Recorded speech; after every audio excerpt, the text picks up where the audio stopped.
കൂടിയാട്ടത്തിൻ്റെ ഭാഷയുടെയും ചരിത്രത്തിൽ വളരെ പ്രാധാന്യമുള്ള ഒരു ശേഖരനാണ് ആട്ടപ്രകാരങ്ങളുടെയും ക്രമദീപികയുടെയും. മാഷ ആട്ടപ്രകാരങ്ങളിലും ക്രമദീപികയിലും വളരെ ആഴത്തിൽ അന്വേഷണം നടത്തുകയും ഈ നൂറ്റാണ്ടിലെ ഒരു ചരിത്ര സംഭവം എന്ന് തന്നെ പറയാവുന്ന വിധത്തിൽ ചൂടാമണിയുടെ ആട്ടപ്രകാരങ്ങളെല്ലാം സംശോധിപ്പിച്ച് പതിപ്പായിട്ട് പ്രസിദ്ധീകരിക്കുകയും ചെയ്തു. അപ്പോൾ ഇങ്ങനെ ആട്ടപ്രകാരങ്ങളുമായിട്ട് ബന്ധപ്പെട്ട് പ്രവർത്തിക്കുമ്പോൾ അതേപോലെ തന്നെ പരിപാടികൾ ധാരാളം കാണുകയും ചെയ്യുന്നുണ്ട്. ഇത് രണ്ടും കൂടി സാധ്യമാവുന്ന ആളുകൾ വളരെ വിരളാണെന്നുള്ള നിലയ്ക്ക് ഒരു കൂടിയാട്ടത്തിൻ്റെ സൗന്ദര്യശാസ്ത്രം എന്നുള്ള നിലയ്ക്കും ഭാഷയുടെ ചരിത്രത്തിൽ ഉള്ള സ്ഥാനം എന്നുള്ള നിലയ്ക്കും ഈ ആട്ടപ്രകാരങ്ങളെ ഒന്ന് വിലയിരുത്തി സംസാരിക്കും. ഞാൻ ഈ മലയാളം BA പഠിക്കുമ്പോഴാണ് ഈ ആട്ടപ്രകാരങ്ങളും ക്രമദീപികയും എന്നുള്ളൊരു വിഷയം നമ്മുടെ മുമ്പിൽ വരുന്നത്. അത് ഭാഷയുടെ ചരിത്രം പഠിക്കുമ്പോൾ, ഭാഷയുടെ വികാസ പരിണാമങ്ങളെക്കുറിച്ച് പഠിക്കുമ്പോൾ ഇത് വളരെ പ്രധാനമാണ്. മലയാള ഭാഷയുടെ നമ്മൾ 12-ാം നൂറ്റാണ്ടിൽ അല്ലെങ്കിൽ 10-ാം നൂറ്റാണ്ടിലാണ് മലയാള ഭാഷ ഉരുത്തിരിഞ്ഞ് തുടങ്ങിയതെന്നൊക്കെ ആണ് നമ്മൾ പഠിക്കുന്നത്. പക്ഷെ അവിടെ മുതൽക്ക് തന്നെ പഠിക്കാനുള്ള ഭാഷയുടെ വികാസത്തെ, ഭാഷയിൽ വന്ന കാലാനുസൃതമായി വന്ന മാറ്റങ്ങളെക്കുറിച്ച് പഠിക്കാനുള്ള ഏറ്റവും പ്രധാനപ്പെട്ട ഒരു ചരിത്രരേഖയായിട്ട് ശാസനങ്ങൾ കഴിഞ്ഞാൽ പിന്നെ ഏറ്റവും പ്രധാനം ആട്ടപ്രകാരങ്ങളും ക്രമദീപികയുമാണ്. അന്ന് പക്ഷേ എനിക്ക് കൂടിയാട്ടം എന്താണെന്ന് എനിക്കറിയില്ല. ഞാൻ കൂടിയാട്ടം അന്ന് കണ്ടിട്ടില്ല. കാരണം ആലപ്പുഴയിലാണ്, അവിടെ അതിനുള്ള ഒരു സൗകര്യമില്ല. വാസ്തവത്തിൽ പറഞ്ഞാൽ എൻ്റെ സ്വദേശം അമ്പലപ്പുഴയാണ്. അമ്പലപ്പുഴയ്ക്ക് ഒരു വലിയൊരു കൂടിയാട്ട പാരമ്പര്യം ഉണ്ടായിരുന്നതാണ്.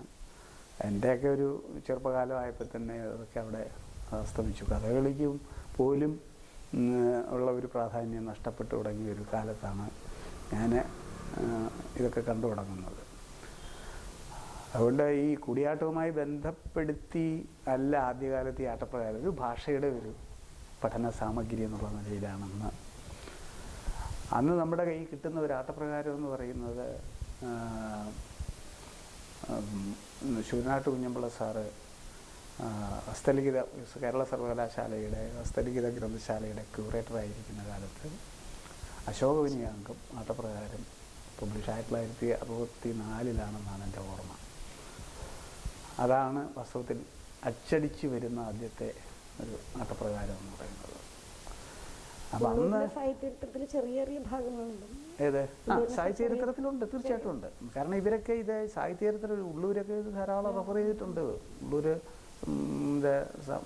കേരള സാഹിത്യ ചരിത്രത്തിലൊക്കെ ആട്ടപ്രകാരങ്ങളെയും ക്രമദീപികയുടെ ഉദാഹരണം ഇത് വെച്ചുകൊണ്ടാണ് നമ്മൾ പഠിക്കുന്നത്.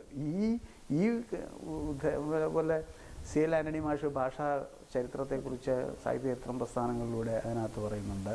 ഭാഷാചരിത്രത്തെക്കുറിച്ച് എഴുതുന്നവരെല്ലാവരും ആട്ടപ്രകാരങ്ങളും ക്രമദീപികയും ഉദ്ധരിക്കുന്നുണ്ട്. അതൊരു കാരണം അത്രമാത്രം ഭാഷയുടെ രൂപപരിണാമങ്ങൾ പഠിക്കാൻ അല്ലെങ്കിൽ 12-ാം നൂറ്റാണ്ടിലെ അല്ലെങ്കിൽ 14-ാം നൂറ്റാണ്ടിലെ ഒക്കെ ഭാഷയുടെ രൂപം പഠിക്കുന്നതിന്, മലയാള ഭാഷയുടെ അന്നത്തെ അവസ്ഥ മനസ്സിലാക്കുന്നതിന് ഉദാഹരണങ്ങൾ എടുക്കുന്ന പ്രധാനപ്പെട്ട ഒരു രേഖയാണിത്. അങ്ങനെ ഒരു ഭാഷാ പഠനത്തിനുള്ള ഒരു സാമഗ്രി എന്നുള്ള നിലയിൽ മാത്രമാണ് ആദ്യകാലത്ത് ആട്ടപ്രകാരങ്ങളുമായിട്ടുണ്ടായിരുന്ന പരിചയം. പക്ഷേ ഈ കുഞ്ഞമ്പിള്ള സാർ എഡിറ്റ് ചെയ്ത അശോകവനിയാങ്കം ഒരു ഭാഷാ പഠന രേഖ എന്നുള്ളതിനേക്കാൾ കൂടുതൽ ഒരു സാഹിത്യകൃതിയായിട്ടാണ് എനിക്കതിനെ അന്ന് തോന്നിയത്. കാരണം അത് നമുക്ക് ഒന്നും മനസ്സിലാവില്ല. എന്താണിത്, ഇത് അരങ്ങത്ത് എങ്ങനെയാണ് ചെയ്തിരുന്നത് ഇതിനെക്കുറിച്ചൊന്നും നമുക്ക് യാതൊരു, പ്രത്യേകിച്ച് ഈ ചൂടാമണി നാടകത്തിലെ ഏറ്റവും നല്ല ആട്ടപ്രകാരങ്ങളിലൊന്നാണ് ഈ അശോകവനിയാങ്കം എന്ന് പറയുന്നത്. അതൊരു നല്ലൊരു സാഹിത്യകൃതി തന്നെയാണത്.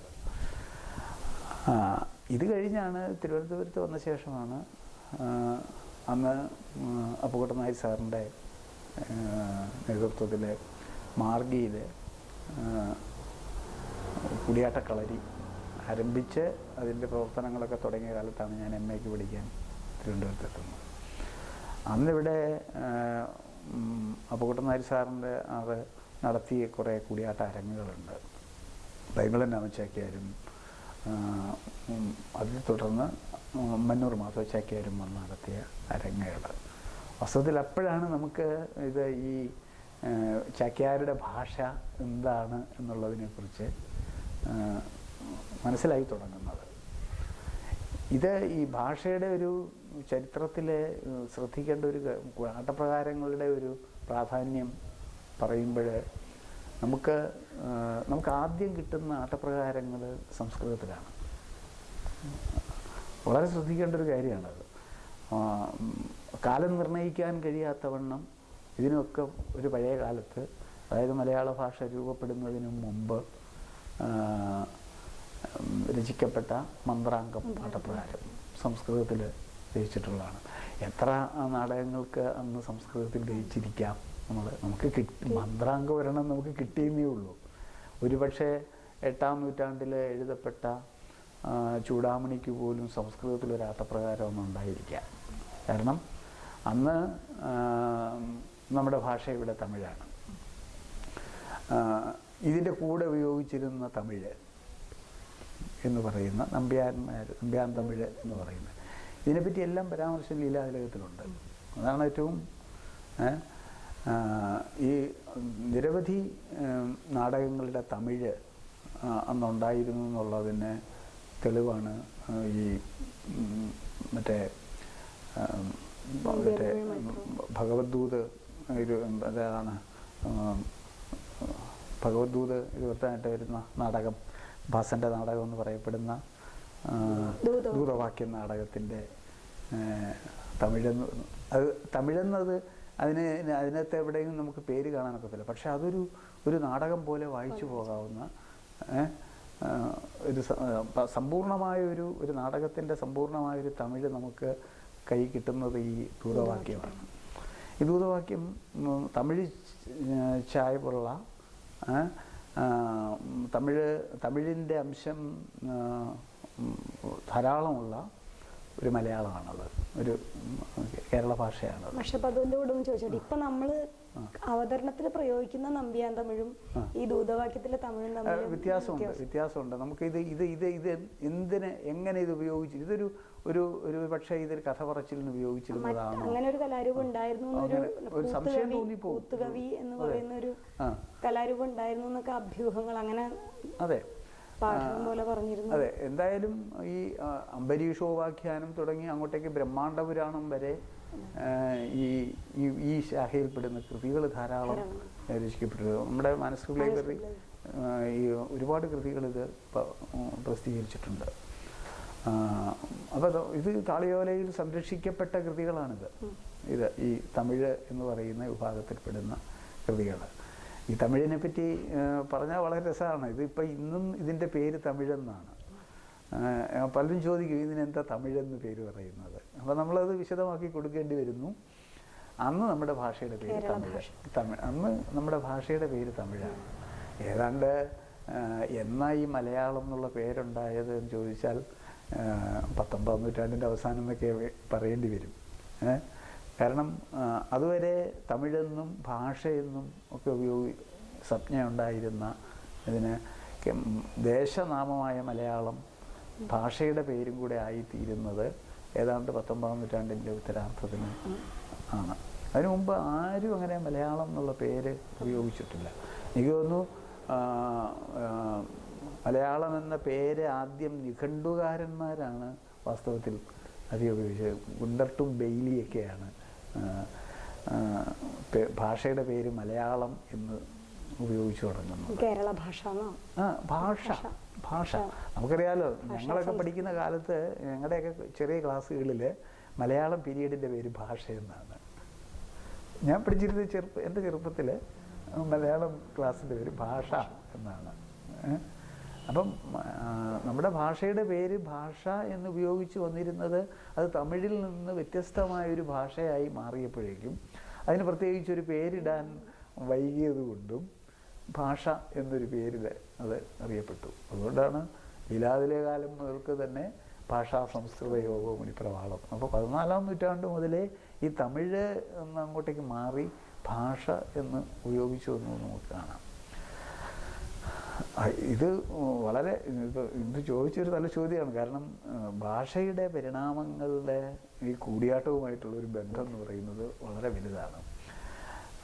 അപ്പം സംസ്കൃത പ്രഭാവ കാലത്ത് സംസ്കൃതത്തിൽ എഴുതപ്പെട്ട ആട്ടപ്രകാരങ്ങൾക്ക് ശേഷം പിന്നത് മണിപ്രവാള ഭാഷ പ്രചാരത്തിൽ വരികയും കവിത മണിപ്രവാളത്തിൽ രചിക്കുന്ന ഒരു സമ്പ്രദായം രൂപപ്പെട്ടു വരികയും ചെയ്തതോടുകൂടി, മാത്രമല്ല ഇത് കൈകാര്യം ചെയ്യുന്നവർ സംസ്കൃത അഭിജ്ഞന്മാരായതുകൊണ്ട് സംസ്കൃതം ചേർത്ത് ഉള്ള ഒരു ഭാഷ അവർക്ക് സ്വാഭാവികമായി വരുന്നതുകൊണ്ട് അവർ ഈ ഭാഷയും സംസ്കൃതവും കൂടെ ചേർന്ന് ഭാഷാ സംസ്കൃത യോഗമായ മണിപ്രവാളത്തിലാണ് പിന്നീട് ആട്ടപ്രകാരങ്ങൾ രചിച്ചത്. അപ്പോൾ ഒരു പക്ഷേ മണിപ്രവാളത്തിലുള്ള ആട്ടപ്രകാരങ്ങൾ പ്രചാരത്തിൽ വന്നതോടുകൂടി സംസ്കൃതത്തിലുള്ള ആട്ടപ്രകാരങ്ങളുടെ പ്രസക്തി, അതിൻ്റെ ഉപയോഗം കുറയുകയും അത് നഷ്ടപ്പെടുകയായിരിക്കാൻ ചെയ്തിരിക്കുന്നത്. നമ്മൾ ആട്ടപ്രകാരങ്ങളുടെ കാലം വെച്ചുകൊണ്ട് കൂടിയാട്ടത്തിൻ്റെ കാലം നിർണ്ണയിക്കുന്നത് ശരിയല്ല. കാരണം അതെ, ഇതിനൊക്കെ ഈ 10ാം നൂറ്റാണ്ടിന് മുമ്പ്, ഒരു പക്ഷേ 8ാം നൂറ്റാണ്ടിൽ ചൂടാമണി എഴുതുന്നത് പോലും കൂടിയാട്ടത്തെ മുന്നിൽ കണ്ടിട്ടാണെന്നാണ് എനിക്ക് തോന്നിയിട്ടുള്ളത്. ഭാസനാടകങ്ങൾ എന്ന് പറയുന്ന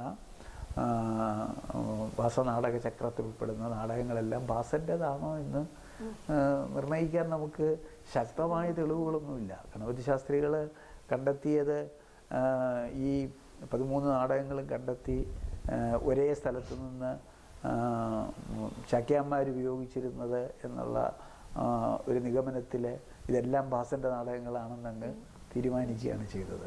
വാസ്തവത്തിൽ അഭിഷേക നാടകവും പ്രതിമാ നാടകവും ഇത് 3 ചേർന്നാണ്, ചൂടാമണിയും അഭിഷേകവും പ്രതിമയും ചേർന്ന 3 നാടകങ്ങൾ ചേരുന്നതാണ് നമ്മുടെ രാമായണ നാടകം എന്ന് പറയുന്നത്. അതിൻ്റെ 21 അംഗം ആട്ടപ്രകാരം ക്രമദീപിക നമുക്ക് ഉണ്ടെന്നാണ് വിശ്വാസം. എല്ലാം നമുക്ക് പുറത്തേക്ക് വന്നിട്ടില്ല. പക്ഷേ ചാക്യാന്മാരുടെ പക്കൽ ഈ 21 അംഗങ്ങളുടെയും രാമായണ നാടകത്തിൻ്റെ സമ്പൂർണമായൊരു ക്രമദീപിക ഉണ്ടായിരുന്നു എന്നുള്ളതാണ്. അപ്പം ഇത് എനിക്ക് തോന്നുന്നത് ചൂടാമണിക്ക് ശേഷം കേരളീയരായ ഏതോ നാടകകൃത്തുക്കൾ തന്നെ രചിച്ചതായിരിക്കണം അഭിഷേക നാടകവും അതുപോലെ തന്നെ പ്രതിമാ നാടകവും. കാരണം ഭാസൻ്റെ നാടകങ്ങളുടെ ഒരു ബ്രിവിറ്റി എന്ന് പറയുന്നത്, അല്ലെങ്കിൽ അതിൻ്റെ ഒരു ഈ പുരാണകഥയെടുത്ത് മാറ്റി മറിക്കുന്ന ഒരു ഉണ്ടല്ലോ, അല്ലെങ്കിൽ വാക്യങ്ങൾക്കിടയിൽ കൊടുക്കുന്ന നാടകത്തിൻ്റെ അനന്ത സാധ്യതകളെന്ന് പറയുന്നത് അത് കുറവാണെന്നാണ് എനിക്ക് തോന്നുന്നത്. ആപ്പാട പ്രതിമയിൽ ലക്ഷ്മണനെ ഭരതൻ്റെ ജ്യേഷ്ഠനാക്കി എന്നുള്ളത് കവിഞ്ഞ് യാതൊരു ഇല്ല, രാമായണത്തെ അതുപോലെ കൊണ്ടുപോകുന്നതാണ്. അഭിഷേകം പ്രത്യേകിച്ചും പ്രതിമയിലാണ് കുറച്ചെങ്കിലും ഒരു പുരാണത്തിൽ നിന്ന് വ്യതിചലിച്ചുള്ള ഒരു നാടകരചന കാണുന്നത്. പക്ഷേ തീർച്ചയായിട്ടും ഈ രണ്ട്, പ്രത്യേകിച്ച് അഭിഷേക നാടകം എന്ന് പറയുന്നത് നമുക്കറിയാം രംഗത്തേറ്റവും ശോഭിക്കുന്ന നാടകങ്ങളാണ്. അത് ചൂടാമണിയെ പിന്തുടർന്ന് ചൂടാമണിയിൽ വിട്ടുപോയ നാടകഭാഗങ്ങളാണ് കൃത്യമായിട്ട് അഭിഷേകത്തിൽ വന്നിരിക്കുന്നത്. ഇതൊക്കെ ഭാസൻ നേരത്തെ മുൻകൂട്ടി അങ്ങനെ എഴുതി വെച്ചതാണെന്ന്. ഈ ചൂടാമണിക്ക് വരെയുടെ കാലം വരെ കൂടിയാട്ടം ചെയ്തു പോകുന്നു തീർച്ചയായിട്ടും ഭാസനാടകങ്ങൾ തന്നെയാണ്, അതിന് സംശയമൊന്നുമില്ല. നമുക്ക് ഈ നാടകങ്ങൾ ഇപ്പം ഊരുഭംഗമായാലും കർണഭാരമായാലും പഞ്ചരാത്രമായാലും ഈ നാടകങ്ങളൊക്കെ തീർച്ചയായിട്ടും ഇതിന് ആട്ടപ്രകാരങ്ങളോടുകൂടിയ ഒരു രംഗാവതരണം എത്രയോ നൂറ്റാണ്ടുകൾ. അതുകൊണ്ടാണ് ഞാൻ പറയുന്നത് നമ്മുടെ ഒരു പഴയ വിശ്വാസമുണ്ട് 2000 കൊല്ലത്തെ പഴക്കം കൂടിയാട്ടത്തിനെന്ന് പറയുന്നത്. അത് ഭാസനാടകങ്ങളോടുകൂടി ആരംഭിച്ചതാണ്. ഭാസനാടകങ്ങൾക്ക് കേരളത്തിൽ ഉണ്ടായ ഒരു അവതരണ സമ്പ്രദായമാണ് വാസ്തവത്തിൽ കൂടിയാട്ടം എന്ന് പറയുന്നത് എന്നാണ് എൻ്റെ വിശ്വാസം. ഭാസനാടകങ്ങൾ രംഗത്ത് അവതരിപ്പിക്കാൻ ഒരിക്കലും കാളിദാസ നാടകങ്ങളോ അല്ലെങ്കിൽ മറ്റേതെങ്കിലും ഇതല്ല, ഭാസൻ്റെ നാടകങ്ങളിൽ നിന്ന് വികസിച്ചു വന്ന ഒരു അവതരണ സങ്കേതമാണ്. കാരണം ഭാസൻ്റെ നാടകങ്ങൾക്കാണ് ഈ കൂടിയാട്ടത്തിലെ സങ്കേതങ്ങൾക്ക് വികസിക്കാനുള്ള സാധ്യത നിറച്ചു വെച്ചിരിക്കുന്നത്. പക്ഷെ അപ്പോൾ ഒരു സംശയം, അപ്പോൾ ഉത്തരേന്ത്യയിൽ ഈ അഭിഷേകവും പ്രതിമയും ഭാസന്റെ പേരിൽ തന്നെ അറിയപ്പെടുമ്പോൾ അതിൻ്റെ ഒരു ഉത്തരേന്ത്യയിൽ അറിയപ്പെട്ടത് ഗണപതി ശാസ്ത്രികൾ പറഞ്ഞ ശേഷമാണ്. അല്ലാതെ ആരും അറിഞ്ഞില്ല. ഉത്തരേന്ത്യക്കാർക്ക് ഇങ്ങനെ നാടകങ്ങളെക്കുറിച്ച് ഇപ്പോഴും അതിനെക്കുറിച്ച് അവർക്ക് അത്ര ബോധ്യം വന്നിട്ടില്ല. ഉത്തരേന്ത്യക്കാർ അത് ഗണപതി ശാസ്ത്രികൾ എന്ന് പറയുന്ന മഹാപണ്ഡിതൻ്റെ അത് വലിയ തർക്കം ഉണ്ടായതാണല്ലോ ആ കാലത്ത്. ഗണപതി ശാസ്ത്രികൾ ഇത് കൊണ്ടുവന്നപ്പോൾ തന്നെ ഇത് ചാക്യാന്മാരുടെ കയ്യിൽ ഇത് ഞാൻ ചോദിക്കട്ടെ, മണലിക്കര മഠത്തിൽ മാത്രമല്ലല്ലോ അഭിഷേക നാടകവും പ്രതിമാ നാടകവും ഇരിക്കുന്നത്. ഇവിടെ കേരളത്തിലെ എല്ലാ ചാക്യാർ കുടുംബങ്ങളിലും ഈ നാടകങ്ങളെല്ലാം ഉണ്ട് അല്ലേ? നമ്മൾ ഈ അടുത്ത കാലത്ത് ഈ ഓരോ ചാക്യാർ കുടുംബങ്ങളിലെ ഉള്ള ഗ്രന്ഥങ്ങളെപ്പറ്റി നമ്മൾ അന്വേഷണം നടത്തി. ആ അന്വേഷണത്തിൽ നമുക്ക് കാണാൻ കഴിഞ്ഞു അവിടെ ഭാസൻ്റെ മിക്കവാറും എല്ലാ നാടകങ്ങളെല്ലാം അവിടെ ഉണ്ട്. ആട്ടപ്രകാരം ഇല്ലെങ്കിലും നാടകങ്ങൾ തീർച്ചയായിട്ടും അവിടെ ഉണ്ട് അല്ലേ? അപ്പോൾ ഇത് മണലിക്കര മഠത്തിൽ മാത്രമുള്ള ഒരു സംഭവമല്ല, ഇത് കേരളം ഒട്ടാകെ ചാക്യാന്മാരുടെ കയ്യിലുള്ള സംഭവമാണിത്. അന്ന് ഇതിനെക്കുറിച്ച് ചാക്യാന്മാരുടെ കയ്യിൽ ഈ നാടകങ്ങളെല്ലാം ഉണ്ടെന്നുള്ളതിനെ പറ്റി ഗണപതി ശാസ്ത്രികൾക്ക് ഒരുപക്ഷെ അറിവ് കിട്ടിക്കാണില്ല. അതുകൊണ്ടായിരിക്കാം അദ്ദേഹം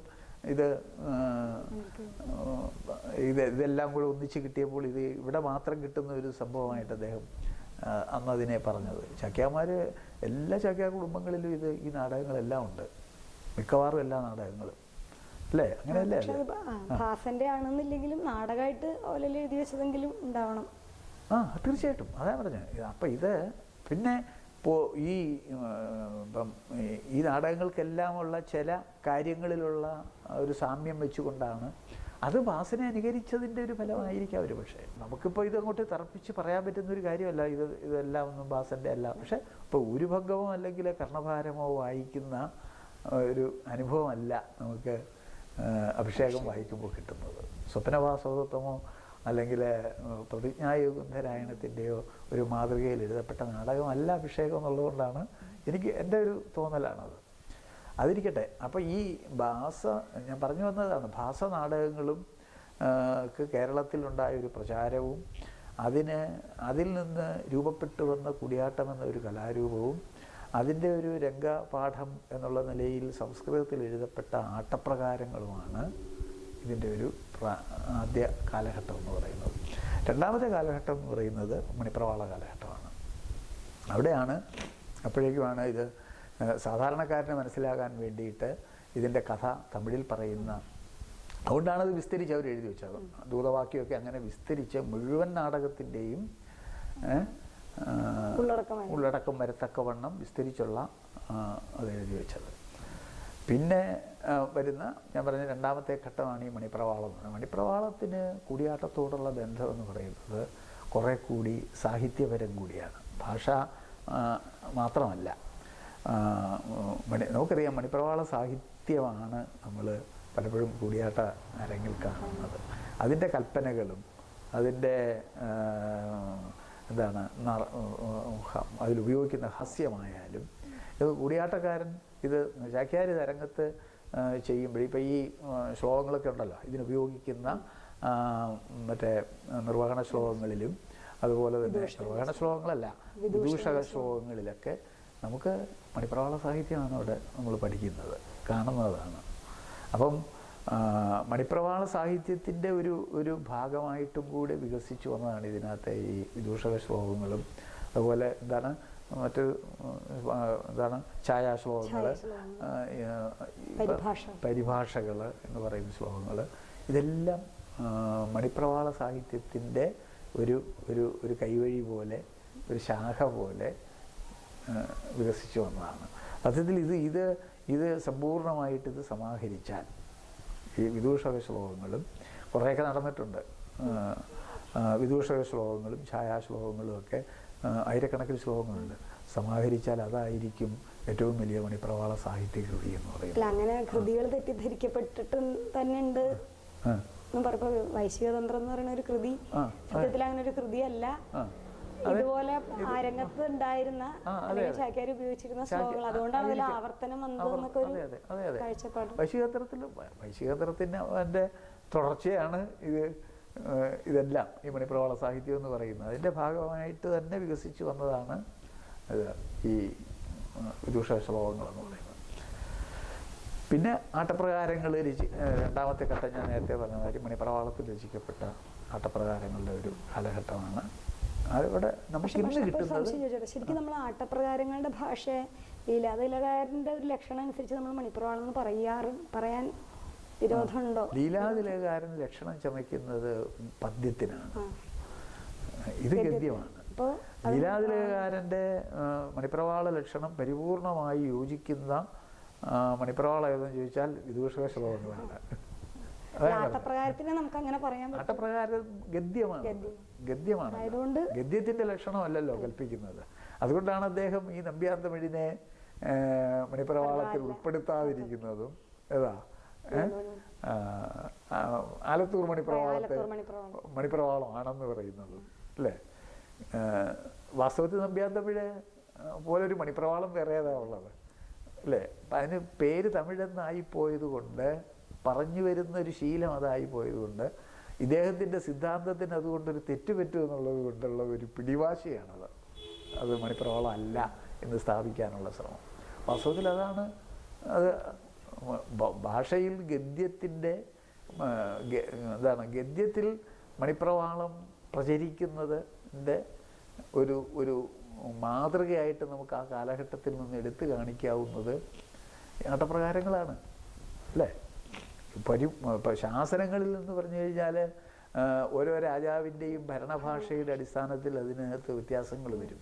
ഇതല്ല, ഇത് നിത്യോപയോഗത്തിലിരിക്കുന്ന സാധനമാണ്. മാത്രമല്ല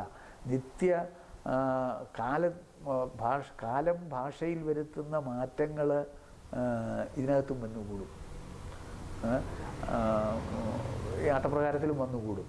അതുകൊണ്ട് നമുക്കിപ്പോൾ കിട്ടുന്നത് ഏത് നൂറ്റാണ്ടിൽ എഴുതിയതാണെന്ന് നമുക്ക് പറയാൻ പറ്റില്ല. അങ്ങനെ ഒരു വലിയ പ്രശ്നമുണ്ട്. അപ്പോൾ അശോകവനികാംഗം ഏത് നൂറ്റാണ്ടിൽ എഴുതി വെച്ചതാണെന്ന് നമുക്ക് നിർണ്ണയിക്കാൻ ബുദ്ധിമുട്ടാണ്.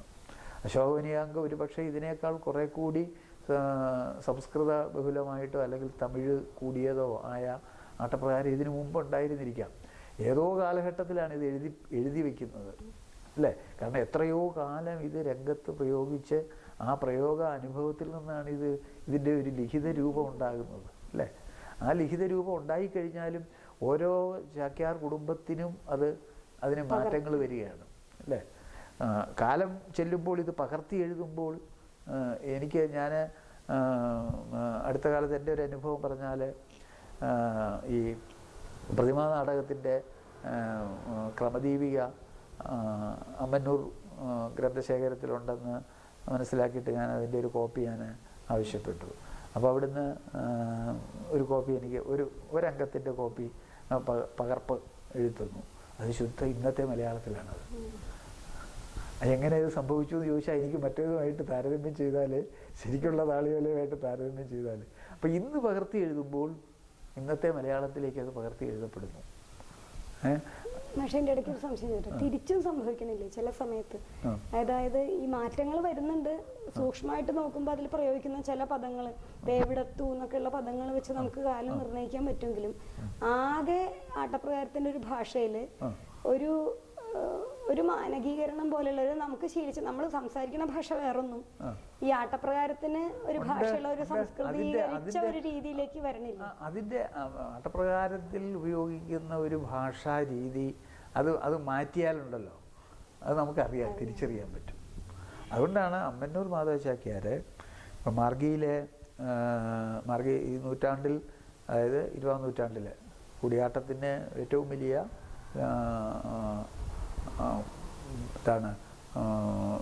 ഈ കൂടിയാട്ടം സ്ഥാപനവൽക്കരിക്കപ്പെട്ടതിന് ശേഷം കൂടിയാട്ടം ലോകശ്രദ്ധയിലേക്ക് കൊണ്ടുവരുന്ന വാസ്തവത്തിൽ അപ്പുക്കുട്ടൻ നായർ സാറിൻ്റെ നേതൃത്വത്തിലുള്ള മാർഗിയിൽ നടന്ന പ്രവർത്തനങ്ങളാണ്. അതിൻ്റെ ഭാഗമായിട്ടാണ് ആശ്ചര്യ ചൂടാമണി നാടകം സമ്പൂർണ്ണമായി ചെയ്യാനുള്ള. അപ്പോൾ ആ കാലത്ത് അരങ്ങത്തുള്ളത് ശൂർപ്പണഖാംഗവും ജടായുവധാംഗവും അശോകവനിയാംഗവും അങ്കുലിയാംഗവും അശോകവനിയാംഗവും, അങ്ങനെ 4 അംഗങ്ങളാണ് അരങ്ങത്ത് പ്രചാരത്തിലുണ്ടായിരുന്നത്.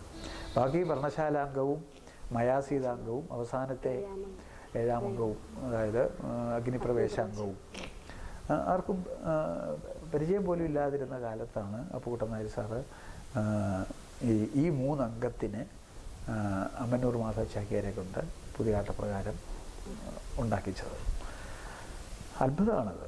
കാരണം അദ്ദേഹം പലരും അതിനെക്കുറിച്ച് തർക്കിച്ചിട്ടുണ്ട്. ഇത് അദ്ദേഹം എഴുതിയതൊന്നുമല്ല, ഇത് അദ്ദേഹം അവിടെ ഉള്ള ഗ്രന്ഥശേഖരത്തിലുള്ളത് പകർത്തി തരികയാണ് ചെയ്തത് എന്ന് അതിനെക്കുറിച്ച് തർക്കം ഉണ്ടായിട്ടുണ്ട്. നമ്മുടെ കയ്യിലൊക്കെ ഉണ്ട് അതിൻ്റെ പകർപ്പ്. അദ്ദേഹം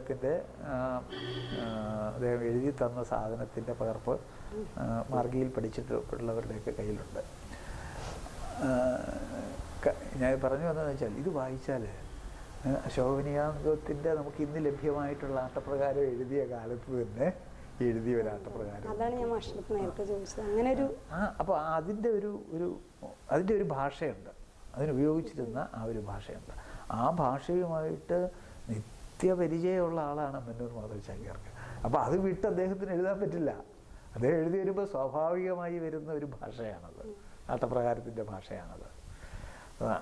അത് വെച്ചുകൊണ്ട് ഒരുപക്ഷെ ഭാവിയിൽ ആരെങ്കിലും പറയുമായിരിക്കും ഇത് അമ്മന്നൂർ എഴുതിയല്ല, ഇത് ഇപ്പൊ ചിട്ടപ്പെടുത്തുന്ന ആട്ടപ്രകാരം എടുത്ത് നോക്കിയാലും വളരെ പുതിയ വിദ്യാഭ്യാസ പദ്ധതിയിൽ കടന്നു വന്നത് കൂടിയാട്ടം നടൻ എഴുതുന്ന ആട്ടപ്രകാരത്തിന് ഈ പഴയ ഭാഷ തന്നെയാണ് ഉണ്ട്. എന്നാ പക്ഷെ വ്യത്യാസമുണ്ട്. അല്ല, കുറച്ച് ചില വാക്കുകളിൽ ഞാൻ പലരും പുതിയ തലമുറയിൽപ്പെട്ട പലരും എഴുതിയ ആട്ടപ്രകാരം, ഇപ്പം മാർഗി മധു തന്നെ എഴുതിയ ആട്ടപ്രകാരം ഞാൻ കണ്ടിട്ടുണ്ട്. മധു എഴുതി തയ്യാറാക്കിയ ആട്ടപ്രകാരം. അതിനകത്ത് നമുക്കറിയാം ഇതിന്റെ ഭാഷ, ചില വാക്കുകളിൽ നിന്ന് ഒരു വാചകം ഉണ്ടാക്കുന്ന രീതി അല്ലെങ്കിൽ പരസ്പരം ബന്ധിപ്പിക്കുന്ന രീതി, അതിന് മാറ്റം വരുന്നില്ല. അതിൽ നിന്ന് മാറിപ്പോയാൽ ഇത് അതിന്റെ സ്വത്വം നഷ്ടപ്പെടുന്നത്. അത് നഷ്ടപ്പെടാതെയാണ് ഇപ്പോഴും എഴുതുന്നത്. മധുവിൻ്റെ ആട്ടപ്രകാരം നോക്കിയാൽ ആ സ്വത്വം അവിടെ നിലനിൽപ്പുണ്ട്.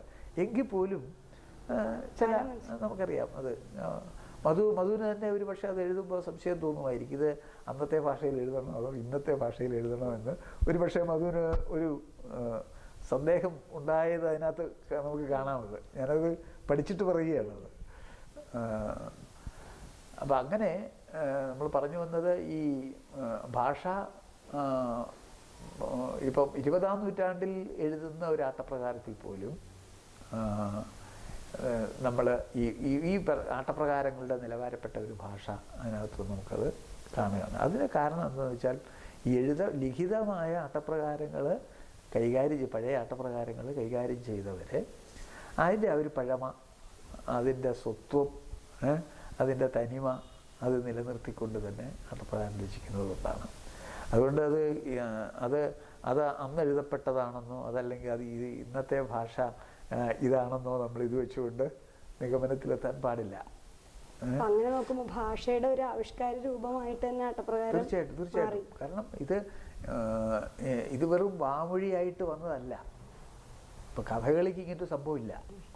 നമുക്കറിയാം, കഥകളി 400 വർഷം പഴക്കമുള്ള കഥകളിക്ക് ലിഖിതമായ ഒരു ആട്ടപ്രകാര സമ്പ്രദായം എന്ന് പറയുന്നതില്ല. ആശാന്മാർ തലമുറയായിട്ട് ഇങ്ങനെ കളരി പഠിപ്പിച്ചു. പ്രയോഗ വിജ്ഞാനം മാത്രമാണ് അവർക്കുള്ളത്, പ്രയോഗ ഇതാണത്.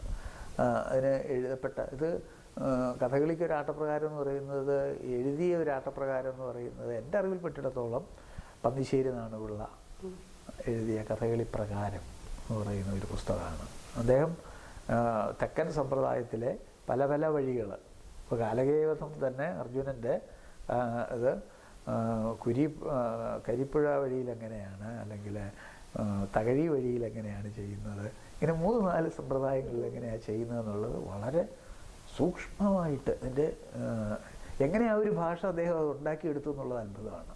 നമുക്ക് ഇത് വലിയ പാടാണിത്. ഒരു രംഗക്രിയകൾ അതേപടി ഭാഷയിലേക്ക് പകർത്തുക എന്ന് പറയുന്നത് വളരെ വിഷമകരമായൊരു ഇതാണിത്. അത് നല്ലൊരു മാതൃക നമുക്ക് കഥകളിയിൽ സൃഷ്ടിച്ചെടുത്തത് പത്മനാഭൻ നാരായണാണ്. ആശാൻ്റെ ജീവിതം മുഴുവൻ അതിനു വേണ്ടി അരങ്ങത്ത് കളരി പഠിപ്പിക്കുന്ന കഥകൾക്കെല്ലാം അദ്ദേഹം ആട്ടപ്രകാരം അതിൻ്റെ ഒരു സമ്പ്രദായം അദ്ദേഹം രൂപപ്പെടുത്തിയെടുത്തു. അപ്പോൾ അത് ഞാൻ പറഞ്ഞു വന്നത്, ഇതൊരു അതിൻ്റേതായ ഒരു ഭാഷ അതിനകത്ത് കാരണം കുടിയാട്ടത്തിലായാലും കഥകളിയിലായാലും വളരെ ശ്രദ്ധിക്കേണ്ട ഒരു കാര്യം, അതിൻ്റേത് മാത്രമായൊരു ടെർമിനോളജി ഉണ്ട്, ഒരു പദകോശമുണ്ട്. വളരെ അത്ഭുതകരമാണത്. അത് കഥകളി ഞാനിത് ഇപ്പം ഇത് രണ്ടും സമാഹരിച്ച് ഒരു നിഘണ്ടുവിൻ്റെ രൂപത്തിലേക്ക് ആക്കിക്കൊണ്ടിരിക്കുകയാണ്. കാരണം പല പദങ്ങളുടെയും എങ്ങനെ ഈ പദം ഇപ്പം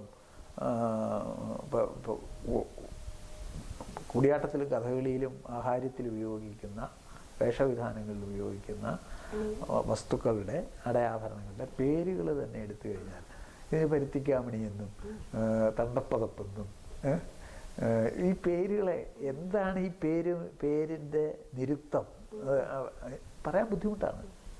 അതുപോലെ കൂടിയാട്ടത്തിലും ധാരാളം വാക്കുകളുണ്ട്. ഇപ്പോൾ കൂടിയാട്ടത്തിലെ തന്നെ മിഴാവെന്നുള്ള വാക്ക് പോലും അതിൻ്റെ ഒരു എനിക്ക് അത്ഭുതം തോന്നി. ഞാൻ ഈ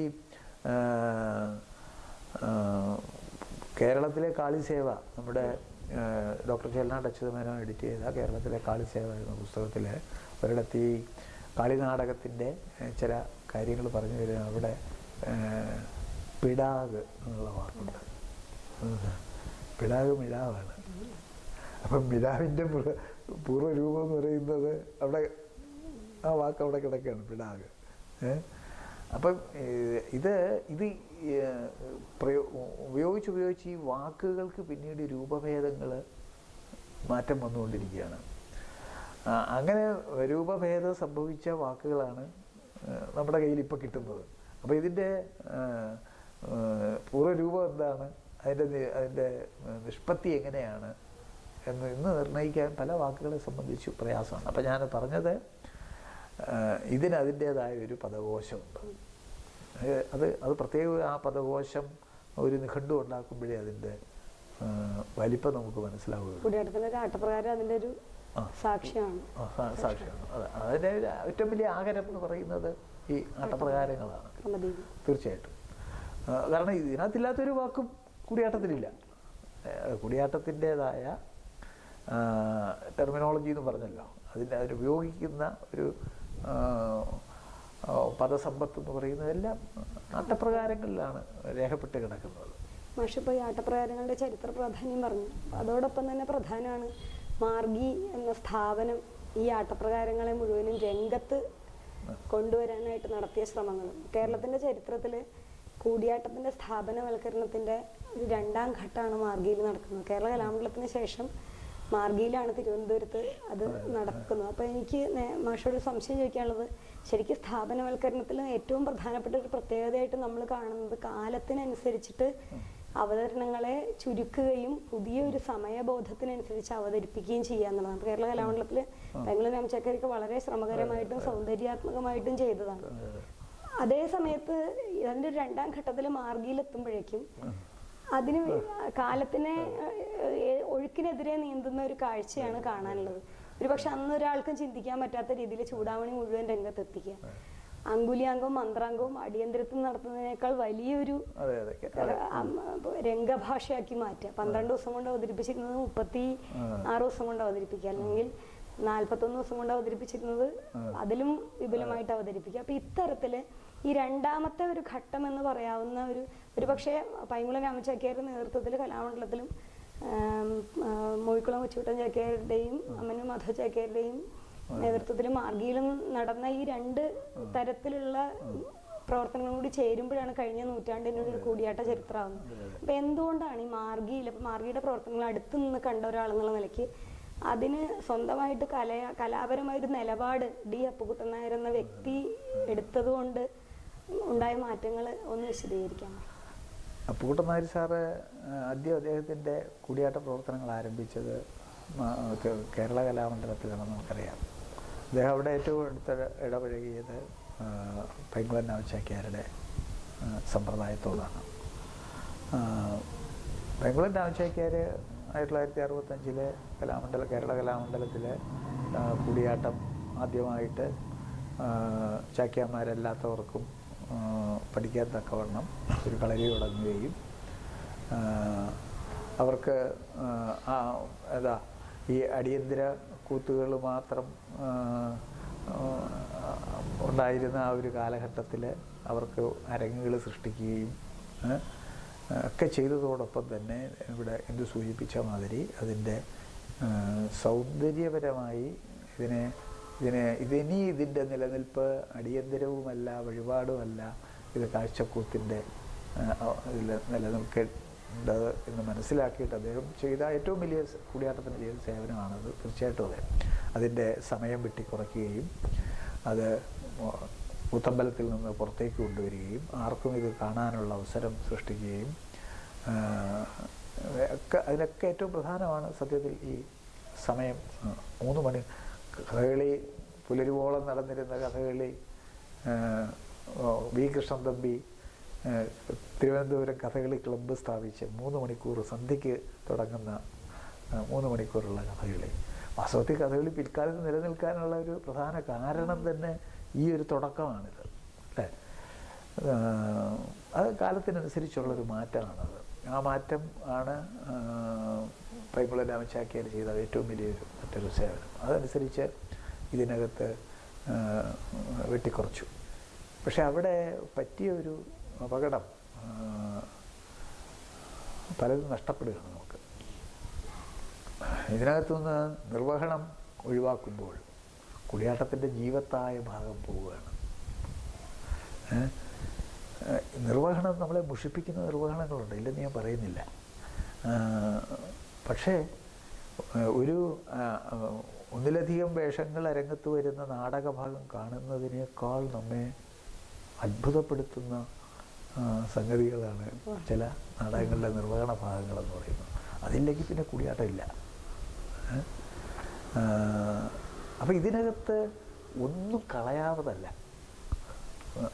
കൂടിയാട്ടത്തിൽ പഴയ ആചാര്യന്മാർ ആട്ടപ്രകാരം അനുസരിച്ച് ആട്ടപ്രകാരത്തിനപ്പുറത്തേക്കും പോകുന്നുണ്ടവരെ. ആട്ടപ്രകാരത്തിനപ്പുറത്തെ ഈ എന്താണ് ഈ ക്രമദീപികയുടെ ഒരു വികസിത രൂപമാണ് ആട്ടപ്രകാരം എന്ന് പറയുന്നത് അല്ലേ.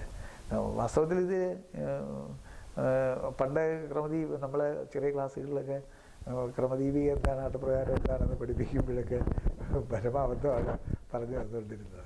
ക്രമദീപിക ഇതിൻ്റെ ഒരു ബേസിക്കായിട്ടുള്ള അടിസ്ഥാന സാധനമാണ്. ക്രമദീപിക മതി, ഒരു നല്ല ചാക്യാർക്ക് ക്രമദീപിക മതി, ബാക്കിയെല്ലാവർക്ക് വശമാണ് അതിനകത്തൊന്നും. പക്ഷെ അത് അങ്ങനെ വരുമ്പോൾ അതിനകത്തൊരു തെറ്റുണ്ടാകാതിരിക്കാൻ വേണ്ടിയിട്ടാണ് വിസ്തരിച്ചുള്ള സാധനമാണ് ആട്ടപ്രകാരം എന്ന് പറയുന്നത്. അല്ലാതെ ക്രമദീപികയിൽ ചില കാര്യങ്ങൾ പറയുന്നു, ആട്ടപ്രകാരത്തിൽ വേറെ ചില കാര്യങ്ങൾ പറയുന്നു എന്ന് നമ്മളെ പഠിപ്പിച്ചിട്ടുണ്ട്. അങ്ങനല്ല, അത് തെറ്റാണത്. അപ്പം ഇത് ഇപ്പോൾ മാർഗിയിലെ അപ്പുക്കുട്ടൻ നായർ സാറിൻ്റെ ഒരു കാഴ്ചപ്പാടെന്ന് പറയുന്നത് കൂടിയാട്ടമാണ്. അത് അതിനകത്തൊന്നും നഷ്ടപ്പെടാൻ പാടില്ല, എല്ലാം സംരക്ഷിക്കാൻ നമ്മൾ ബാധ്യസ്ഥരാണ്.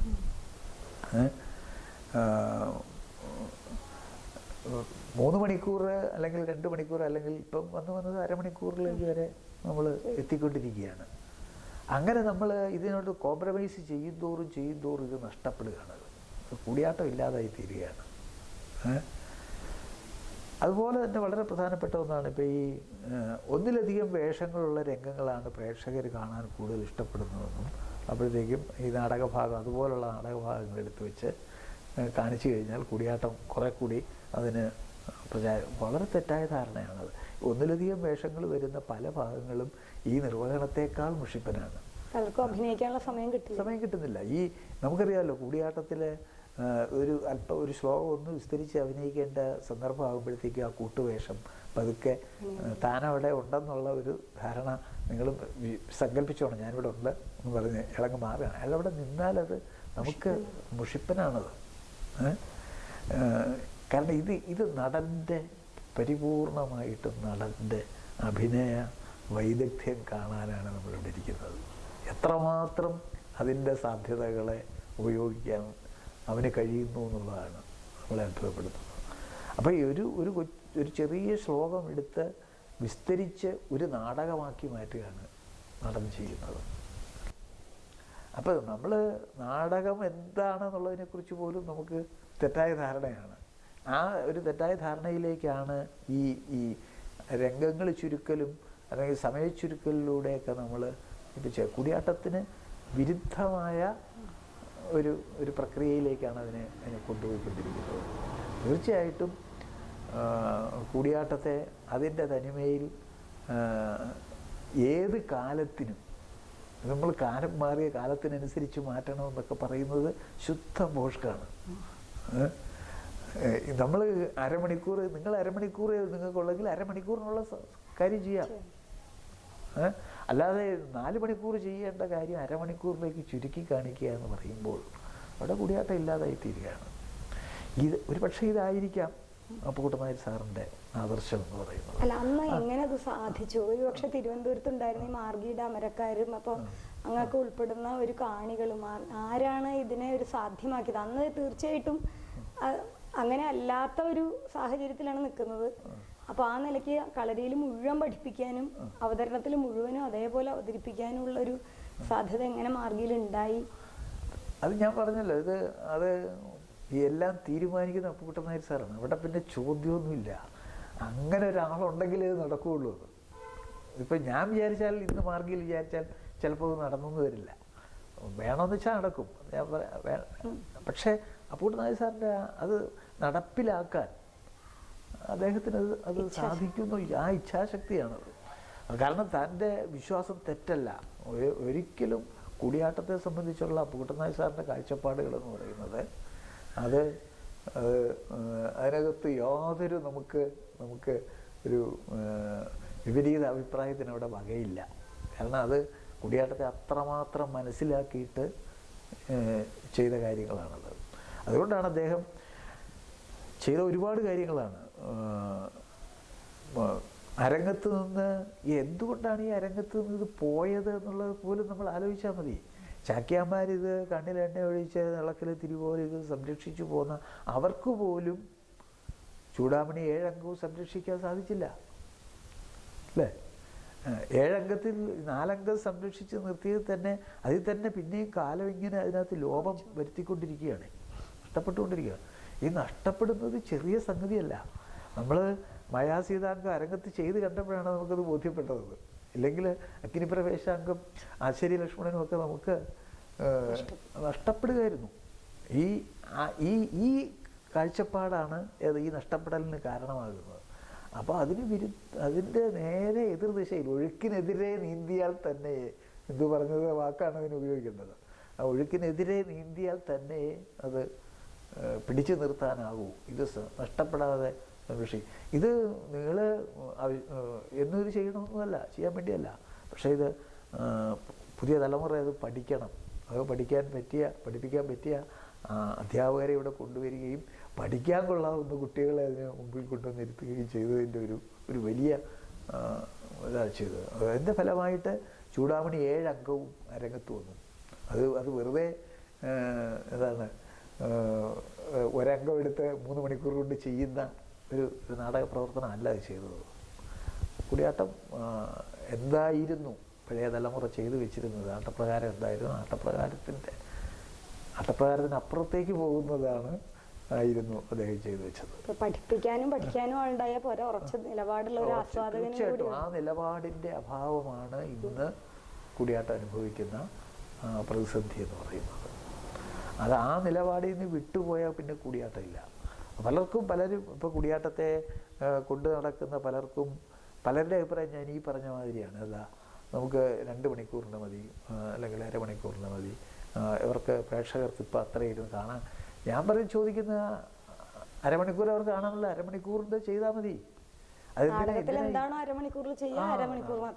അത് അപ്പോഴാണ് അതിന് ഭംഗി.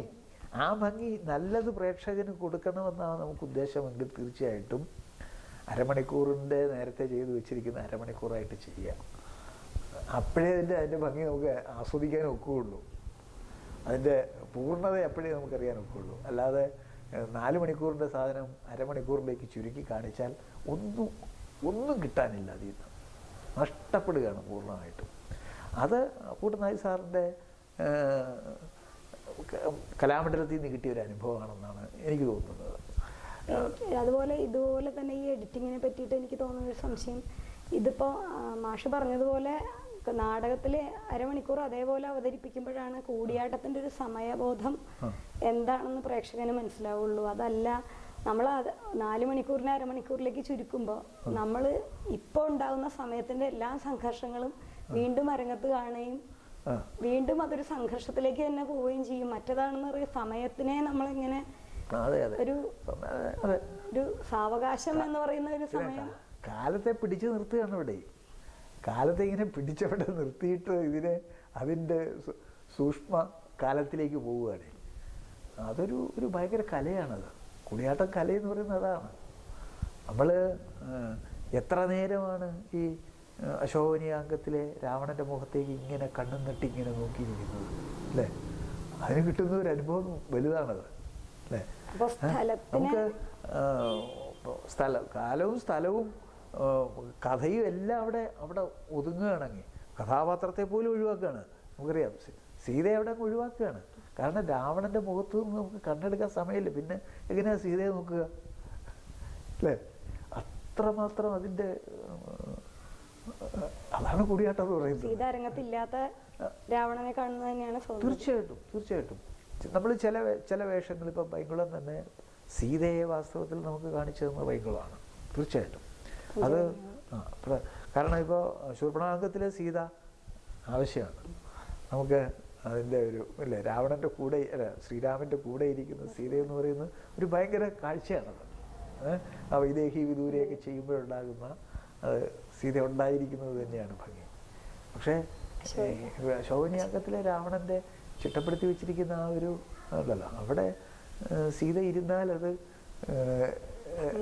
അതിൻ്റെ ആസ്വാദനത്തിൽ അതൊരു കല്ലുകടിയായിരിക്കും. അത് ചുരുക്കം പറഞ്ഞപ്പോൾ മാഷ് പറഞ്ഞത് സമയത്തിനെ സ്ഥലത്തിൽ വ്യാഖ്യാനിക്കുന്ന ഒരു മാതൃക കൂടിയാട്ടം വികസിപ്പിച്ചിട്ടുണ്ട്. അതാണ് അതിൻ്റെ തനതായ പ്രത്യേകത. അപ്പം മാഷ് ഒരേ സമയം ഈ സ്ഥലത്തിനെയും സമയത്തിനെയും വ്യാഖ്യാനിക്കുന്ന കലാകാരന്മാരെ അറിയുകയും ഇതുപോലെ സ്ഥലത്തിനെയും സമയത്തിനെയും എടുത്ത് അമ്മാനമാടിയ ഒരു ആഖ്യായികകാരനെ കുറിച്ച് ആഴത്തിൽ പഠനം നടത്തുകയും ചെയ്ത ആളാണ്. അപ്പോൾ CV രാമൻപിള്ളയുടെ നോവലുകളിൽ വളരെയധികം ഒരു പക്ഷേ പിന്നീട് കേരളത്തിൽ നഷ്ടപ്പെട്ടു പോയ സാഹിത്യവും രംഗകലയും തമ്മിലുള്ള അടുപ്പം പിന്നെ എനിക്ക് തോന്നുന്നു അവസാനം കാണാവുന്ന ഒരു സാക്ഷ്യം എന്നുള്ള നിലയ്ക്ക് ഒരുപക്ഷെ കഥകളിയേക്കാൾ വളരെ കുറച്ച് അദ്ദേഹം കൂടിയാട്ടത്തിനെ പറ്റി പരാമർശിച്ചിട്ടുള്ളൂ എങ്കിലും ഏഴാമംഗം കൂടിയാട്ടം എന്നുള്ള നേരിട്ടുള്ള പരാമർശം ഒഴിച്ചാൽ അദ്ദേഹത്തിൻ്റെ ഭാഷയിലും അദ്ദേഹം ആഖ്യായിക എഴുതുമ്പോൾ പോലും അതിലുള്ള ഒരു നാടകബോധത്തിലൊക്കെ ഏതെങ്കിലും തരത്തിൽ ഈ കൂടിയാട്ടത്തിന് അടുത്തറിഞ്ഞ ആളെന്ന നിലയ്ക്ക് എന്തെങ്കിലും സാദൃശ്യം തോന്നിയിട്ടുണ്ടോ? ഉണ്ട്. പ്രത്യേകിച്ച് ധർമ്മരാജയിൽ എത്തുമ്പോഴാണ് ഈ കൂടിയാട്ടത്തിൻ്റെ ഒരു വലിയ സ്വാധീനം നമുക്ക് അത് കാണാൻ കഴിയുന്നത്. നേരത്തെ പറഞ്ഞ മാതിരി ആട്ടപ്രകാരങ്ങളിലെ ഭാഷയുടെ ഒരു അനുരണനം അതാണ്. ചില ഭാഗങ്ങളിൽ നമുക്ക് നോവൽ വായിച്ചു പോകുമ്പോൾ പെട്ടെന്ന് എനിക്ക് ഉദാഹരിക്കാൻ പറ്റില്ല. ഇപ്പോൾ ചന്ദ്രക്കാരൻ്റെ രൂപം വർണ്ണിക്കുന്നതിലും ഒക്കെ ഉണ്ടല്ലോ, അവിടെയൊക്കെ ചക്യാരുടെ ഭാഷയുടെ ഒരു മുഴുപ്പാണ് കാണുന്നത്. വാക്യങ്ങളുടെ ഘടനയിലൊക്കെ കാണാറ്. പിന്നെ അതിനേക്കാൾ ഉപരി കൂടിയാട്ടം ഇപ്പം കഥകളിയാണ് CVയെ സംബന്ധിച്ചിടത്തോളം പ്രധാനം. കാരണം CVക്ക് ഏറ്റവും കൂടുതൽ കണ്ട് പരിചയിക്കാനും ആസ്വദിക്കാനും ഒക്കെ സാധ്യതയുണ്ടായിരുന്നത് കഥകളിയാണ്. കഥകളിയിൽ അത്രമാത്രം ആസക്തനായിരുന്നില്ല. അദ്ദേഹത്തിൻ്റെ കഥാപാത്രങ്ങൾക്ക് പോലും കഥകളിയിലെ കഥാപാത്രങ്ങളുമായിട്ടുള്ള സാമ്യം വളരെ വലുതാണ്. കഥാപാത്രങ്ങളുടെ പ്രവേശത്തിലും നിഷ്ക്രമണത്തിലും രംഗങ്ങളുടെ സംഭവങ്ങളുടെ എന്താണ് അതിൻ്റെ സങ്കല്പിക്കുന്നതിലൊക്കെ ഒരു കഥകളിത്തം എന്ന് പറയുന്നതിനകത്ത് വളരെയുണ്ട്. പക്ഷെ അതിലും സൂക്ഷ്മമാണ് ഈ കൂടിയാട്ടത്തോടുള്ള നമ്മൾ വളരെ അരിച്ചെടുത്ത് നോക്കുമ്പോൾ മാത്രം കാണുന്ന ഒന്നാണത്. അദ്ദേഹത്തിന് കൂടിയാട്ടം കാണാൻ ഉള്ള അവസരം അന്ന് തിരുവനന്തപുരത്തുണ്ടായിരുന്നോ എന്ന് ചോദിച്ചാൽ പത്മനാഭസ്വാമി ക്ഷേത്രത്തിലെ ചാക്യാർ കൂത്ത് തീർച്ചയായിട്ടും അക്കാലത്തുണ്ടായിരുന്നു. പക്ഷെ കൂടിയാട്ടം ഉണ്ടായിരുന്നു എന്നുള്ള കാര്യം എനിക്ക് ഞാൻ വളരെ കാലത്തെ ഈ ക്ഷേത്രകാര്യ ചുരുണകളുണ്ടല്ലോ, കഥകളിക്ക് വേണ്ടിയിട്ട് ഞാൻ നോക്കിയിട്ടുണ്ട്. അപ്പോൾ കൂത്ത് എന്നുള്ള ഒരു ഇത് വരുന്നുണ്ട്. കൂത്ത് ധാരാളം വരുന്നുണ്ട് ഉത്സവത്തിന്. രണ്ട് ഉത്സവങ്ങളുണ്ടല്ലോ. ഉത്സവങ്ങളിൽ ഓരോ കാലത്ത് കഥകളി, പാഠകം, തുള്ളൽ, കൃഷ്ണനാട്ടം, ഈ കൂട്ടത്തിൽ കൂത്തെന്ന് മാത്രമേ പറയുന്നുള്ളൂ. കൂത്തൊരു പക്ഷേ കൂടിയാട്ടമാകാം, അതിൽ വരുമല്ലോ അല്ലേ. ഇപ്പോൾ അമ്പിളിയംഗമായാലും മന്ത്രാംഗമായാലും നമ്മൾ കൂത്തെന്നാണ് പറയുന്നത്. തീർച്ചയായിട്ടും ആ ഒരു ഏഴാമംഗം കൂടിയാട്ടം എന്ന് അതെ, പറയുന്നത് അതാണ് ഏറ്റവും വലിയ ചന്ദ്രക്കാരൻ്റെ ജീവിത നാടകത്തെ സങ്കല്പനം ചെയ്യുമ്പോൾ 6 അംഗങ്ങളും പറഞ്ഞ് തൻ്റെ ഭാവനയിൽ മാത്രമുള്ളതായ 7-അംഗ കൂടിയാട്ടം, അതിനകത്തൊരു ഒരു ഒരു വളരെ ഈ കൂടിയാട്ടം പരിചയിച്ചിട്ടുള്ള ഒരാൾക്കേ ആ ഒരു പ്രയോഗം നടത്താനൊക്കെ ഉള്ളൂ. കാരണം ഈ 7-ാമത്തെ അംഗം എന്ന് പറയുന്നത് നടക്കാത്തത് എന്നുള്ള ഒരു പക്ഷെ അന്നും പ്രയോഗത്തിൽ ഇല്ലാതിരുന്നതിന്റെ സൂചനയും കൂടെയാണ്. നടക്കാത്തത് എന്നുള്ള ഒരു സങ്കല്പത്തിലാണ് ചന്ദ്രക്കാരൻ പലതും ചെയ്ത് അവസാനം തിരുവിതാംകൂർ രാജാവായി തീരുമെന്നുള്ള ആ ഒരു സങ്കല്പമാണ്. ആ 7-അംഗ കൂടിയാട്ടം എന്നുള്ള ആ ഒരു പ്രയോഗം ഉണ്ടല്ലോ, അത് CV-യുടെ തന്നെ ഒരു കോയിനേജാണ്. ആ വാക്ക് തന്നെ 7-അംഗ കൂടിയാട്ടം എന്ന് പറയുന്നത് 7-അംഗ കൂടിയാട്ടമല്ല, 7-അംഗ കൂടിയാട്ടം. അതേമാതിരി ഇപ്പോൾ ഈ ചാക്യാർ കഥ പറയുന്ന രീതിയുടെ സമ്പ്രദായങ്ങൾ ഭാഷയിൽ ധാരാളം വരുന്നുണ്ട്. രാവണനെയൊക്കെ സങ്കല്പിക്കുമ്പോൾ, ചില കഥാപാത്രങ്ങളെ സങ്കല്പിക്കുമ്പോൾ കൂടിയാട്ടത്തിലെയും കഥകളിലെയും രാവണന്മാരിങ്ങനെ തിക്കിത്തിരക്കിയാണ് നമ്മുടെ മുമ്പിൽ വരുന്നത്. അത് അത്രമാത്രം ആ രംഗകലകളുമായിട്ട്, നമ്മുടെ പാരമ്പര്യ കലകളുമായിട്ട് CV-ക്കുണ്ടായിരുന്ന അടുപ്പമാണ് അതിൻ്റെ കാരണം. പക്ഷേ അത്രയും അടുപ്പം ഉള്ളവർ പിൽക്കാലത്ത് നമ്മുടെ നോവലിലെ അല്ലെങ്കിൽ നമ്മുടെ കഥാസാഹിത്യത്തിലെ ആ ഒരു ബന്ധം നഷ്ടപ്പെട്ടു പോയത് കൂടിയാട്ടത്തിന് നഷ്ടപ്പെട്ട ഒരു ആസ്വാദകനും അല്ലെങ്കിൽ കൂടിയാട്ടത്തിന് സംരക്ഷണത്തിന് വന്നു ചേർന്ന ഒരു കോട്ടാണെന്ന് തോന്നുന്നുണ്ടോ? ഇല്ല, പിൽക്കാലത്ത് ഇപ്പം ഇതിൻ്റെ സംരക്ഷണത്തിൽ ഏർപ്പെട്ട എഴുത്തുകാരും ഒക്കെ ഉണ്ടല്ലോ. ഇപ്പം വള്ളത്തോള് അല്ലേ, വള്ളത്തോളിൻ്റെ കവിതയിൽ എവിടെയാ കൂടിയാട്ടത്തിൻ്റെ ഒരു ഇത് കാണുക അല്ലേ? പക്ഷേ വള്ളത്തോള് കഥകളിക്ക് വേണ്ടി കേരള കലാമണ്ഡലം സ്ഥാപിച്ച കാലം മുതൽക്ക് തന്നെ വള്ളത്തോളിൻ്റെ ഏറ്റവും വലിയ ആഗ്രഹമായിരുന്നു കൂടിയാട്ട കളരി ആരംഭിക്കണമെന്ന്. പക്ഷെ അദ്ദേഹത്തിൻ്റെ മരണശേഷം അത് സാധിച്ചുള്ളൂ എന്നേ ഉള്ളൂ. പക്ഷേ വള്ളത്തോളിൻ്റെ കവിതയിൽ കൂടിയാട്ടത്തിൻ്റെ തീർച്ചയായിട്ടും അദ്ദേഹം കൂടിയാട്ടം ധാരാളം കാണാനുള്ള അവസരം CV-യേക്കാൾ കൂടുതൽ വള്ളത്തോളിനുണ്ടായിരുന്നു. കണ്ടിരിക്കും തീർച്ചയായിട്ടും. സാഹിത്യത്തിൽ നേരിട്ട് ഇടപെട്ടു എന്നുള്ളതല്ല, ഒരു പിന്നീട് വന്ന ഒരു ആധുനികതയ്ക്ക് ശേഷമുണ്ടായ ഒരു വികാസത്തില് ഈ സാഹിത്യവും രംഗകലയും തമ്മിലുണ്ടായിരുന്ന ഈ ഒരു അത് പിന്നീടുള്ള കവികളിൽ ഇപ്പൊ മണിക്കരി സാറൊക്കെ മാതൃകയില്ലാത്തൊരു ഉദാഹരണമാണ്. അപൂർവം ചില ആളുകള് ചില നമുക്കത് വിശേഷങ്ങളുണ്ടെങ്കിലും നമ്മുടെ ഒരു കവിക്കും ഇതിൽ നിന്ന് ഇത് കാണാത്തവർക്ക് പോലും ഉണ്ടല്ലോ അബോധമായ സ്വാധീനമുണ്ട്. പല കവികളുടെ ആധുനിക കവികളിൽ വരെയുണ്ട്. അവർ ഇത് കണ്ടിട്ടില്ലായിരിക്കും ഒരു പക്ഷേ. നമുക്കറിയാം ഇതാണ്, ഇത് കൂടിയാട്ടമാണ്, അല്ലെങ്കിൽ ഇത് കഥകളിയാണ് എന്ന് വരും. അപ്പം അങ്ങനെ ആധുനികരായ കവികളിൽ വരെ സ്വാധീനമുണ്ട്, അതിന് സംശയമൊന്നുമില്ല.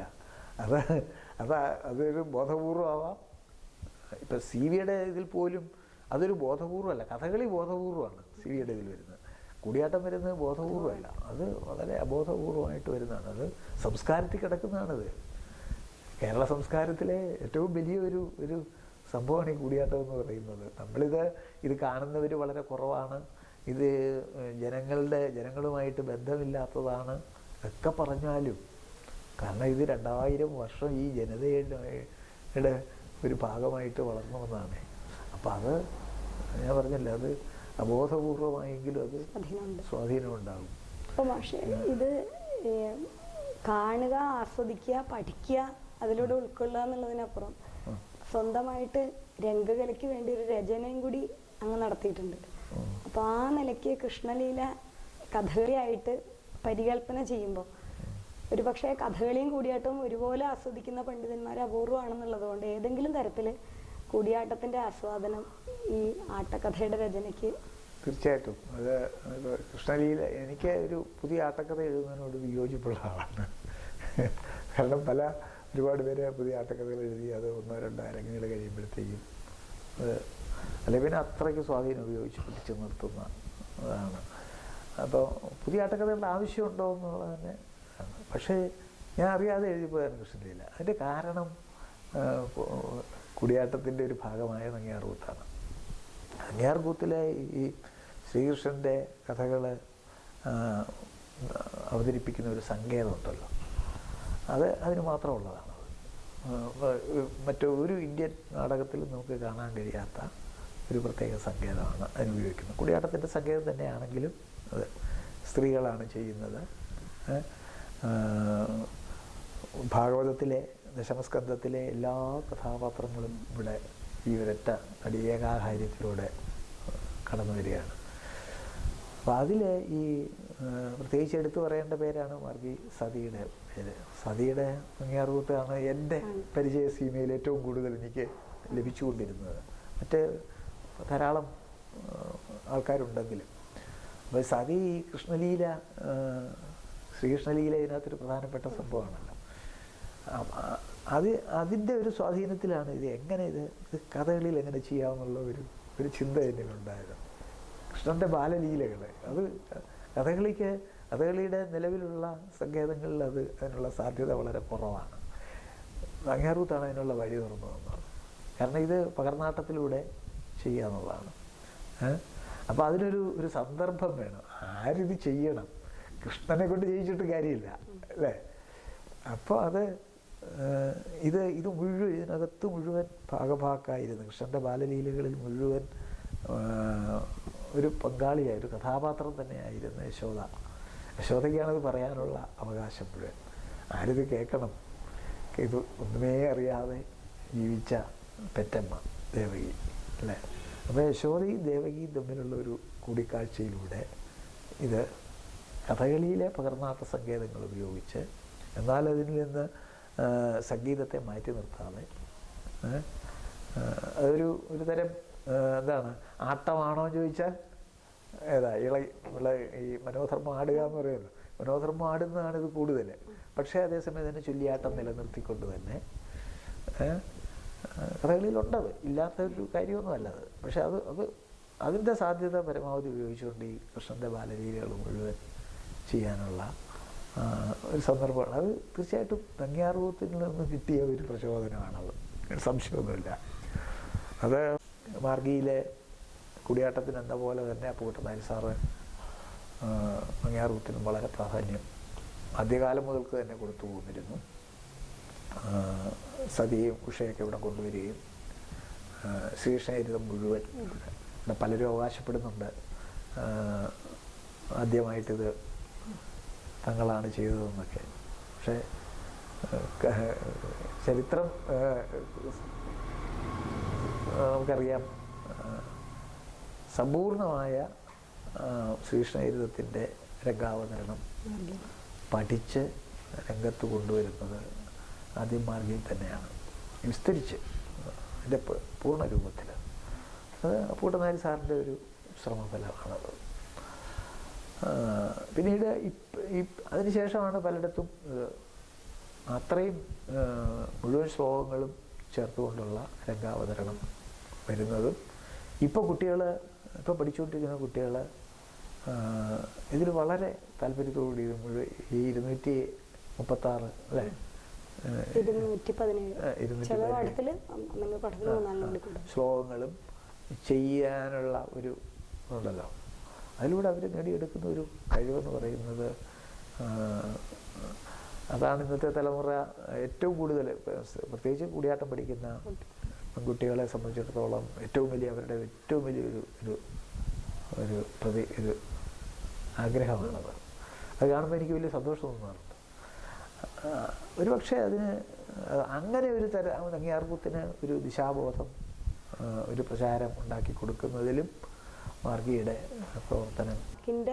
അഗ്നിപരീക്ഷ എന്ന് പറയാവുന്ന മന്ത്രാംഗവും അഭിനയത്തിന്റെ അഗ്നിപരീക്ഷ എന്ന് പറയുന്ന അങ്കുലിയാംഗവും ഒരു കണക്കിന് മാർഗിയിൽ അന്നത്തെ എല്ലാ പ്രതിസന്ധികളെയും അതിജീവിച്ചുകൊണ്ട് അവതരിപ്പിച്ചു.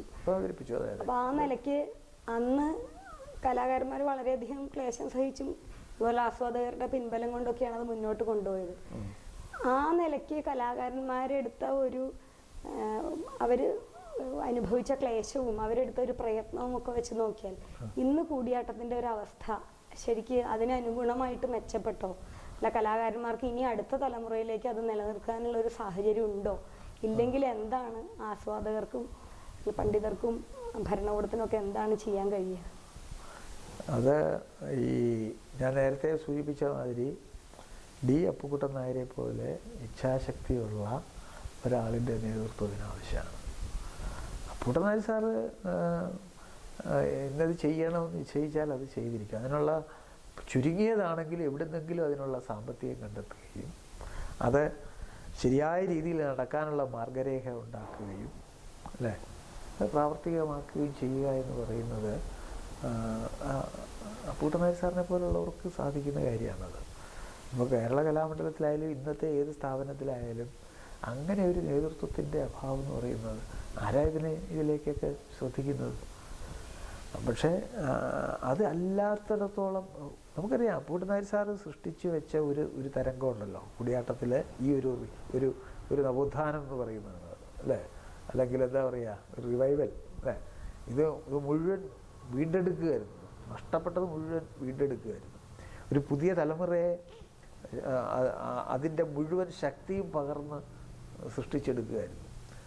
അങ്ങനെ ചെയ്യാതിരിക്കുന്നിടത്തോളം കാലം ഇന്ന് നമ്മൾ ചെയ്യുന്ന പ്രവർത്തനങ്ങളൊക്കെ നിഷ്ഫലമാണെന്നാണ് എൻ്റെ അഭിപ്രായം. അല്ലാതെ നമ്മൾ ഈ ഇരുട്ടുകൊണ്ട് ഓട്ടയടക്കല്ല നമ്മൾ ഇന്ന് ചെയ്യുന്ന കാര്യങ്ങളൊക്കെ എന്ന് പറയുന്നത്.